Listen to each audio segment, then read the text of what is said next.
নমস্কার বন্ধুরা, লিপিকা রান্নাঘরে সকলকে স্বাগত। আজ আমি হাজির হয়েছি নতুন একটা ব্রেকফাস্ট রেসিপি নিয়ে। আজকের এই রেসিপিটি একদমই নতুন, একদমই ইউনিক একটা রেসিপি। আজকের এই রেসিপিটি এতটাই টেস্ট হয় বন্ধুরা, একবার তৈরি করলে বারবার রিকোয়েস্ট আসবে এটা বানানোর জন্য। খুবই অল্প সময়ের মধ্যে এই রেসিপিটা তৈরি করে নেওয়া যায়। আর এই রেসিপিটা দেখতে যতটা সুন্দর, খেতেও কিন্তু ততটাই মজার। তাহলে চলো বন্ধুরা, আর কথা না বাড়িয়ে রেসিপিটা শুরু করি। রেসিপিটি তৈরি করার জন্য এখানে একটা মিক্সিং বোলের মধ্যে আমি নিয়ে নিচ্ছি 1 বাটি ময়দা আর নিয়ে নিচ্ছি 1 বাটি আটা। আমি এই রেসিপিটা আটা আর ময়দা দিয়ে তৈরি করছি। তোমরা চাইলে এখানে শুধুমাত্র আটা অথবা শুধুমাত্র ময়দা দিয়েও তৈরি করতে পারো। দিয়ে দিলাম স্বাদ মতো লবণ, আর দিয়ে দিলাম সামান্য একটু চিনি, দিয়ে দিলাম বড় চামচের 1 চামচ সাদা তেল। এবার সব কিছু হাত দিয়ে খুব ভালোভাবে ময়াম করে নিতে হবে। তো দেখো বন্ধুরা, সব কিছু আমি খুব ভালোভাবে ময়াম করে নিচ্ছি। হাত দিয়ে চাপ দিলে যখন দেখবে এই রকম দলা পেকে যাচ্ছে, তখন বুঝে নিতে হবে সব কিছু আমার ময়াম দেওয়া হয়ে গেছে। এবার অল্প অল্প করে জল অ্যাড করে একটা সফট ডো তৈরি করে নিতে হবে। তো যদি কোনো নতুন কোনো বন্ধু আমার এই ছোট্ট চ্যানেলে এসে থাকো, তবে আমার এই চ্যানেলটি সাবস্ক্রাইব করে দিয়ে বেল নোটিফিকেশনটি অন করে দেওয়ার অনুরোধ রইল, যাতে আমি ভিডিও আপলোড করা মাত্রই সবার প্রথমে তোমার কাছে পৌঁছে যায়। তো দেখো বন্ধুরা, আমি অল্প অল্প করে জল অ্যাড করে একটা সফট ডো তৈরি করে নিচ্ছি। এখানে একবারে বেশি জল অ্যাড করা যাবে না, অল্প অল্প করে জল অ্যাড করে একটা সফট ডো তৈরি করে নিতে হবে। আমরা যে রকম আটা বা পরোটা তৈরি করার জন্য যে রকম ডো তৈরি করি, ঠিক সেই রকম একটা ডো তৈরি করে নিতে হবে। ডোটা খুব বেশি নরম হবে না, আবার খুব একটা শক্তও হবে না, ঠিক এই রকম একটা ডো তৈরি করে নিতে হবে। এবার এটাকে ঢাকা দিয়ে সাইডে সরিয়ে রেখে দিচ্ছি। তো দেখো, এখানে আমি নিয়ে নিয়েছি এই রকম একটা পাত্র। এবার এখানে আমি 2টো ডিম ফাটিয়ে নেব। আমি এই রেসিপিটা অল্প করে করছি, তাই আমি 2টো ডিম দিয়ে করছি। তোমরা যদি বেশি পরিমাণে করতে চাও, তাহলে সব কিছুর পরিমাণ বাড়িয়ে নেবে। তো এখানে আমি 2টো ডিম ফাটিয়ে নিয়েছি। এবার এর মধ্যে আমি দিয়ে দিচ্ছি মাঝারি সাইজের একটা পেঁয়াজ কুচি।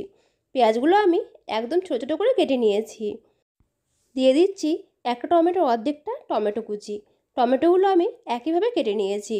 দিয়ে দিচ্ছি কিছুটা ধনেপাতা কুচি, আর দিয়ে দিচ্ছি 3টে কাঁচা লঙ্কা কুচি।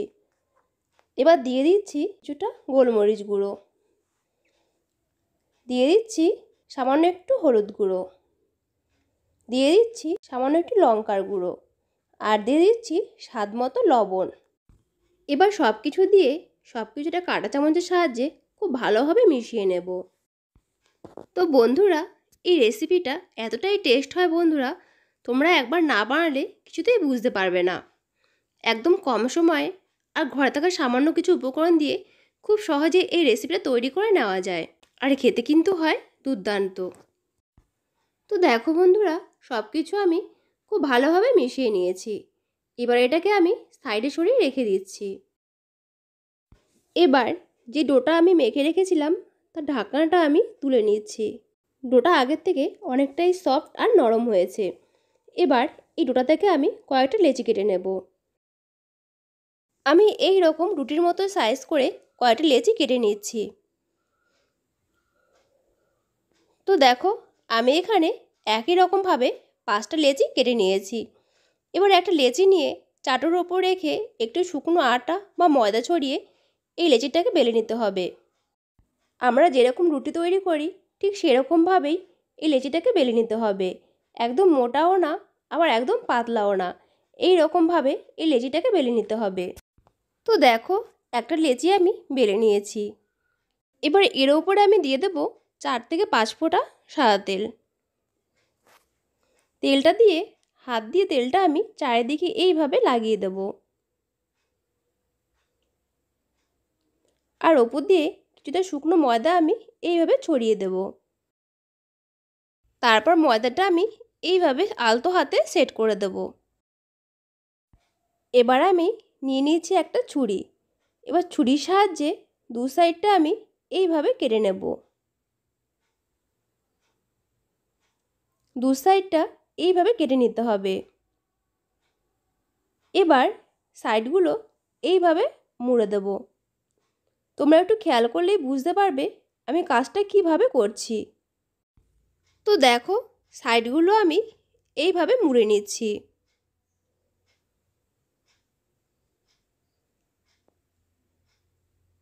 একইভাবে মাঝখানের অংশগুলো এইভাবে মুড়ে নিতে হবে। তারপর হাত দিয়ে এইভাবে চেপে দিতে হবে। এবার এটাকে আমি এই রকম চৌকো শেপে বেলে নেব। আমি এই রেসিপিগুলো এই রকম চৌকো শেপ করে তৈরি করছি। তোমরা চাইলে তোমাদের পছন্দ মতো যে কোনো শেপ করে তৈরি করে নিতে পারো। তো দেখো, একটা আমি তৈরি করে নিয়েছি। একইভাবে আমি আরও একটা তোমাদের তৈরি করে দেখাচ্ছি।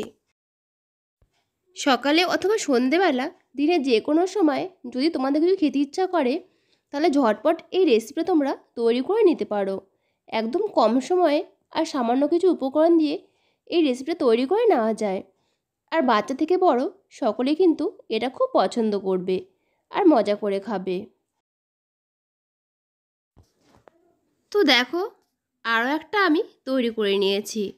একইভাবে আমি সবগুলো তৈরি করে নিয়েছি। এবার এগুলোকে আমি সাইডে সরিয়ে রেখে দিচ্ছি। এবার চলে এলাম গ্যাসের কাছে। গ্যাসের ওপর আমি আগে থেকে একটা ফ্রাই প্যান বসিয়ে দিয়েছি। ফ্রাই প্যানটা ভালো করে গরম করে নিয়ে তাতে দিয়ে দিলাম কিছুটা পরিমাণে সাদা তেল। তেলটা ভালো করে গরম করে নিতে হবে। তো দেখো, এখানে আমি ডিমের মিশ্রণটা নিয়ে নিয়েছি।